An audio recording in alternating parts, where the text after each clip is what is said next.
5%, capping off the year in strong economic expansion. The quarterly GDP estimates indicate that the economy has expanded by at least 7.3% in nominal terms in the fourth quarter of 2024. Real GDP in the second quarter of 2024 has been revised upwards from a 9.5% increase to a 9.6% increase. And the third quarter GDP has been revised upwards from a reported 1.1% decrease to a 0.7% decrease. Consumer spending in the fourth quarter increased 1.1% year over year to $821 million. Spending on durable goods rose by 7.7%, due largely to greater expenditure on equipment for reception, recording, and reproduction materials, new and used cars, and motorcycles. Spending on non-durable goods increased 5.5% as a result of increased spending on accompanied personal goods, food, and non-alcoholic beverages. Consumption of services abated 1.4% year over year, reflected in lower services related to travel. Employment income in the fourth quarter was up 4.4% over 2023 levels. All major industries reported growth in employee remuneration. The increase in employee income by industry reveals the following. Construction increased 13.8%. Hotels and restaurants increased 7.3%. Wholesale and retail increased by 5.2%. Transport and communication increased 4.7%. International business increased by 4.3%. Banking, insurance, and real estate increased by 3.7%. Business services increased by 3.2%. And public administration increased by 2%. The increase in employment income across all major industries in Bermuda not only boasts of financial well-being of individuals, but also stimulates consumer spending, drives economic growth, and enhances the overall prosperity of Bermuda. Consumption by the government increased 3.6% during the quarter, with higher expenditure on wages and salaries, insurance, and professional services. With respect to investment, gross capital formation increased by 1.7% to $213.6 million. Investment related to construction expanded 5.3%, while investment in machinery and equipment decreased by 1.6% due to lower imports of agricultural and industrial machinery. The 2024 fourth quarter balance of payments reported that Bermuda's trade surplus with the rest of the world was recorded at $361 million, representing a $135 million increase year over year.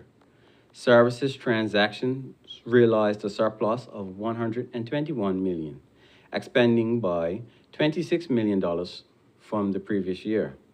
The deficit on goods account narrowed by $40 million to $298 million.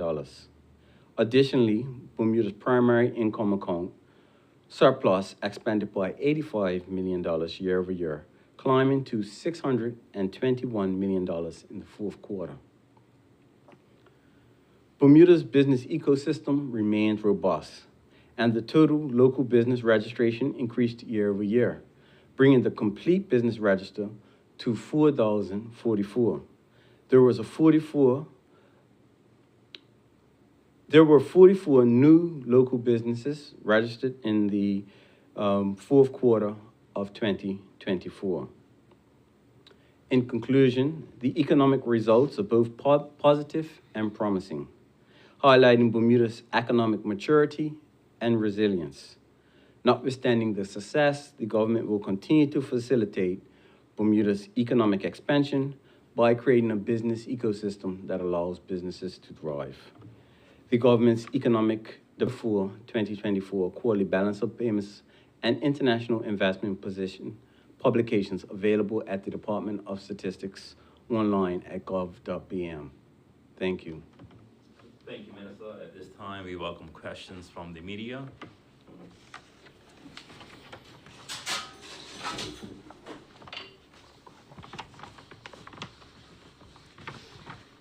Hi, good afternoon, Minister. Claire Shevchik, Royal Gazette. I would just like to invite you to talk about any initiatives, future initiatives you have in development right now to mitigate the cost of living for families or lower the cost of doing business in Bermuda. Thanks. Good question. You know that the Ministry of Economy and Labor put out a position paper as it pertains to retaining the local workforce. Part of that was to better understand why persons were emigrating. The study clearly highlighted that persons were emigrating for a number of reasons, primarily the cost of living. As a result of that particular questionnaire, we looked at what were the pain points regarding our cost of living. It was the cost of food, the cost of housing, and the cost of healthcare. As a result, the government is strategically positioned to address this. We now have a Minister of Home Affairs who is responsible for the cost of living. She will be having a cost of living summit, which will address the pain points associated with the cost of living. We now have a minister responsible for housing.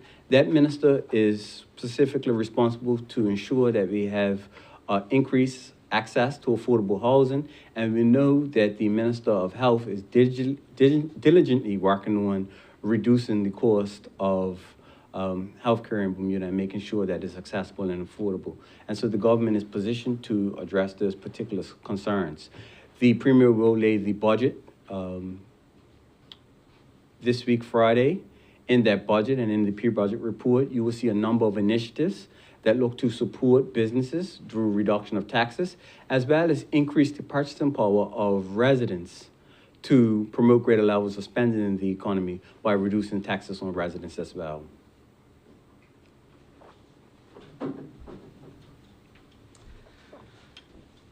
Good afternoon, Minister Hayward. Afternoon. Gary Foster Skelton, Bermuda Broadcasting. I just wondered if you, for my benefit, do you have the quarterly statistics in front of you? I wondered if you had some of the employment incomes that you'd said. You gave us percentages for percentage increases for Q4 last year. I wondered if you had the figure particularly for international business and hotels and restaurants.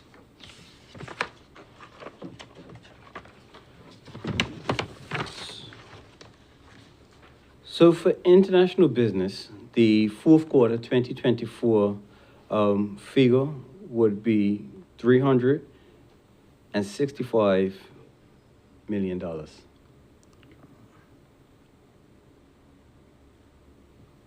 For hotels and restaurants would be 50 million.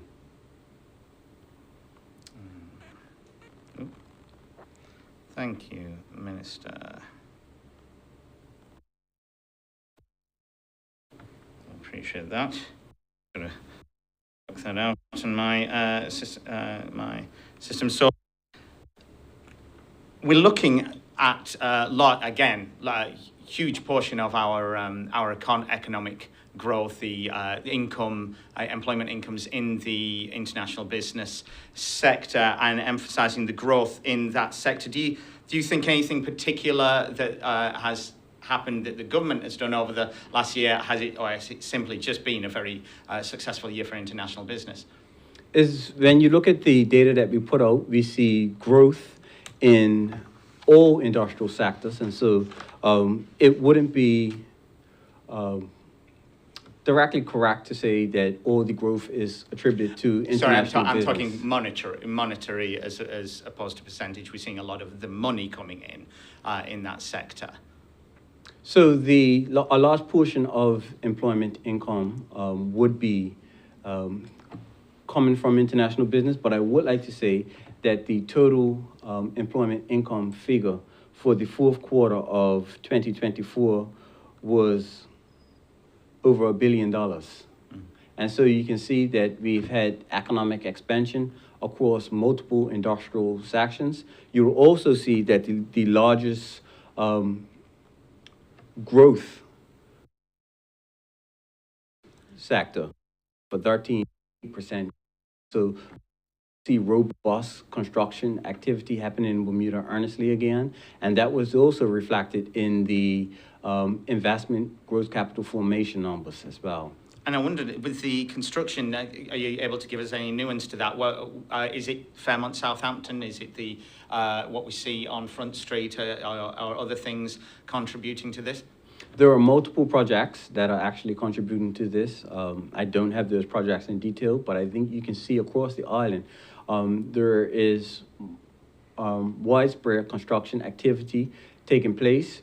We're going to see that based off of the quarterly GDP numbers, that we see growth in the output in the construction sector.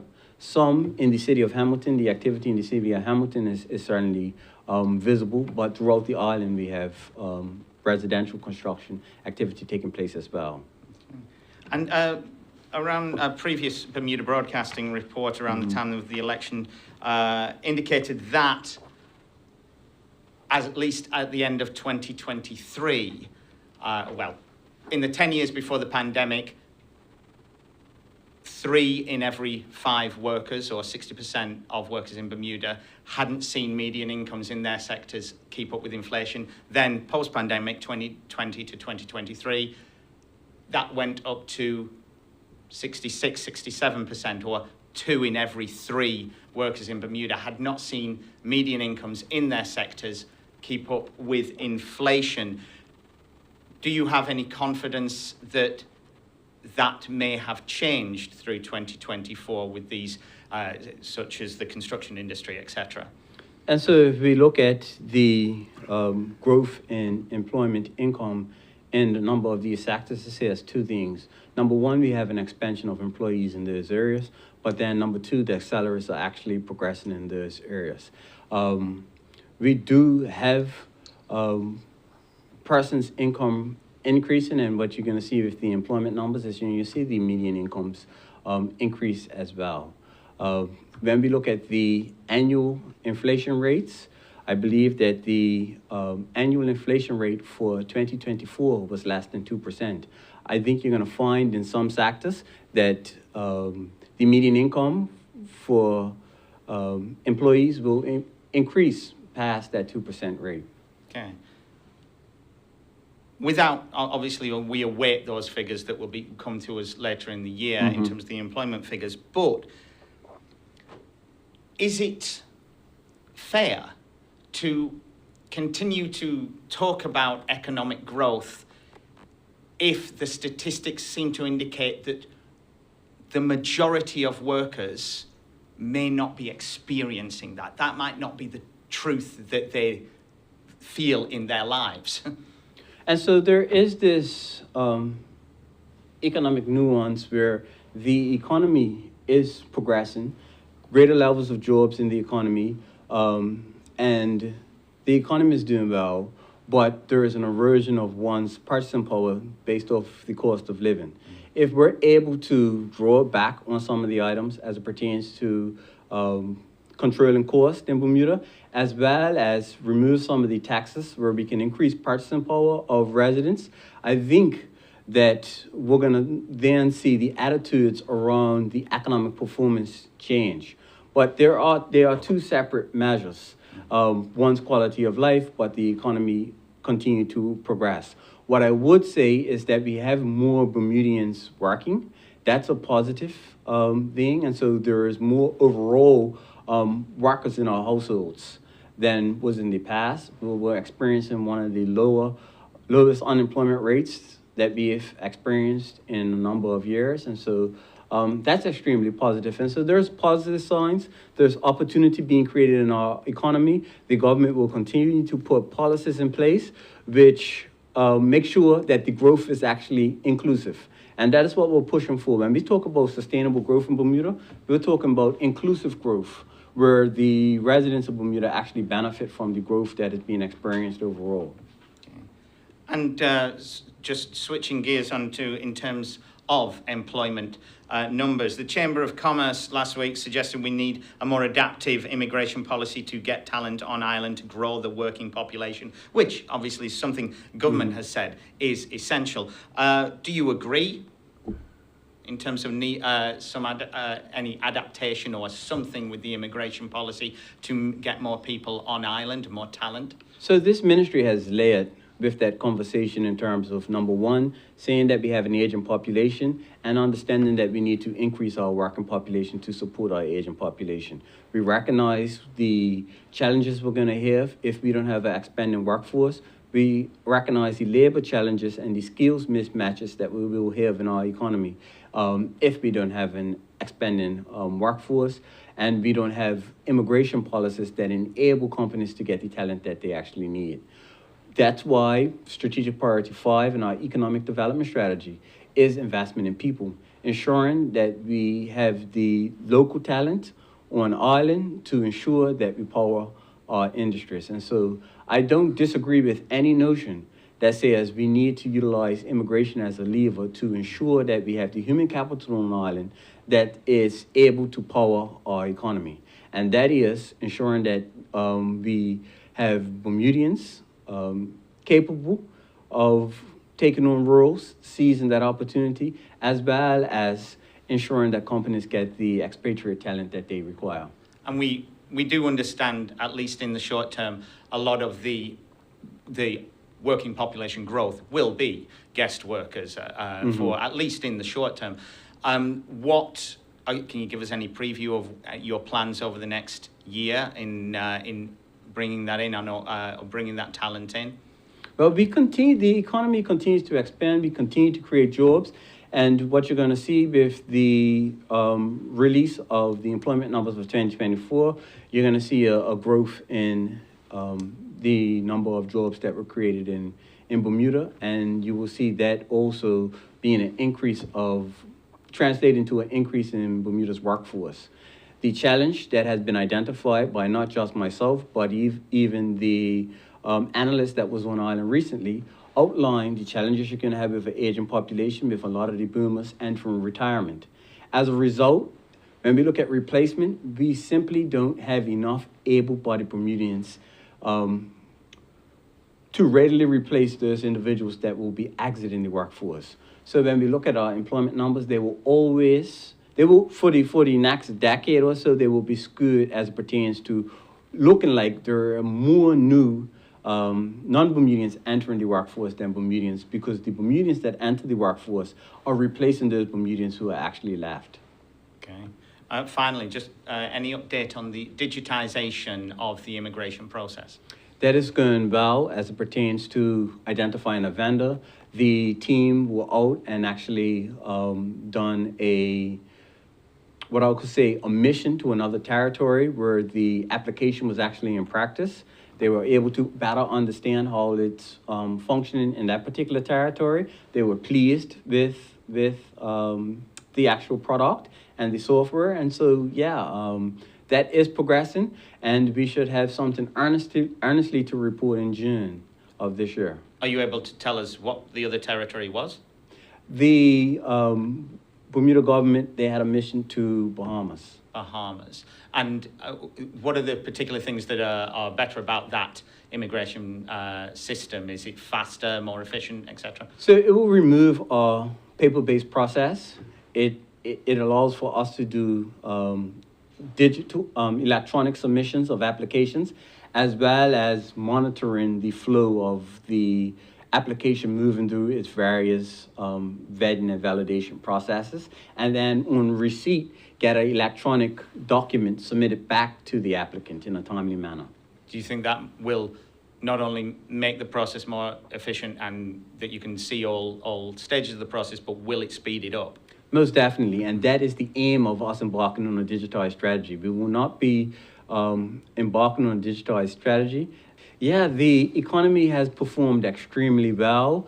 The Bermuda government will remain committed to ensuring that we have inclusive economic growth, not just from a GDP standpoint, but ensuring that Bermudians are able to take advantage of the opportunities that are being created in our community. The Minister of Finance will be releasing the budget on Friday. I think you'll be pleased that the economic performance has allowed the government to have the fiscal capacity to reduce taxes in a number of areas for Bermudians and increase their purchasing power. And so we will continue to put our best foot forward in terms of strengthening the economy and having a prosperous economy that works for all. Thank you. Thank you, Minister. And that concludes the press conference. Thank you all for joining us and have a great day.